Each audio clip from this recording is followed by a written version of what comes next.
ফোনের ব্যাটারি ক্ষমতা বাড়াতে একসঙ্গে কাজ করতে চলেছে চিরপ্রতিদ্বন্দ্বী স্মার্টফোন নির্মাতা প্রতিষ্ঠান স্যামসাং ও অ্যাপল। অত্যাধুনিক ব্যাটারি প্রযুক্তি নিয়ে গবেষণা করতে যাচ্ছে এই দুই কোম্পানি, যার ওপর ভর করে বাড়ানো হবে ফোনের ব্যাটারি ক্যাপাসিটি। আসলে অপো এবং রেড ম্যাজিকের মতো চীনের সংস্থাগুলো ইতিমধ্যে ৭,০০০ mAh এর ব্যাটারিযুক্ত ফোন এনেছে বাজারে। এই লড়াইয়ে ছাপ ফেলতে এখন সময় এসেছে বলে মনে করছে দক্ষিণ কোরিয়ার স্মার্টফোন নির্মাতা প্রতিষ্ঠান স্যামসাং এবং মার্কিন যুক্তরাষ্ট্রের অ্যাপল। ফ্ল্যাগশিপ ফোনগুলোতে সিলিকন প্রযুক্তি ব্যবহার করতে চাইছে স্যামসাং। এর জন্য আনুষঙ্গিক উপাদানগুলি তৈরি করছে সংস্থাটি।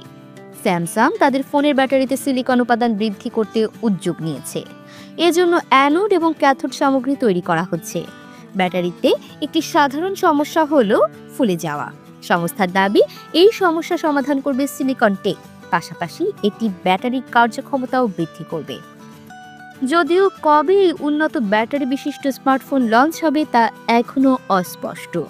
অন্যদিকে ২০২৬ সালে অ্যাপল তাদের নিজস্ব ব্যাটারি আনবে বলেও জানা গেছে।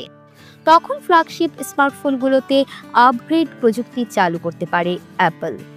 স্যামসাং এবং অ্যাপল একদিকে যখন রিসার্চ ও ডেভেলপমেন্টে মনোনিবেশ করছে, অন্যদিকে চীনের ব্র্যান্ডগুলো ইতিমধ্যেই উচ্চ ব্যাটারি ক্ষমতা সহ ফোন ইতিমধ্যেই এনে ফেলেছে বাজারে। রেড ম্যাজিক 10 প্রোতে ৭,০৫০ mAh ব্যাটারি রয়েছে।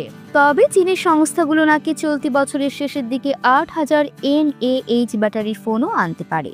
এই প্রযুক্তি স্যামসাং ও অ্যাপলকে কাজের গতি বাড়ানোর ক্ষেত্রে বাড়তি বুস্ট দেবে বলে মনে করা হচ্ছে। বর্তমানে এই ধরনের উচ্চ ব্যাটারি ক্যাপাসিটির ফোন নেই স্যামসাং ও অ্যাপলের। পাশাপাশি দ্রুত চার্জ শেষ হওয়ার অভিযোগও রয়েছে তাদের বিরুদ্ধে। এসব প্রতিবন্ধকতা পেরিয়ে উন্নত ব্যাটারি প্রযুক্তির মাধ্যমে গ্রাহকদের অভিজ্ঞতা বৃদ্ধি করার লক্ষ্য নিয়েছে স্যামসাং ও অ্যাপল। এমন তথ্যবহুল সংবাদ পেতে চ্যানেলটি সাবস্ক্রাইব করে পাশে থাকুন।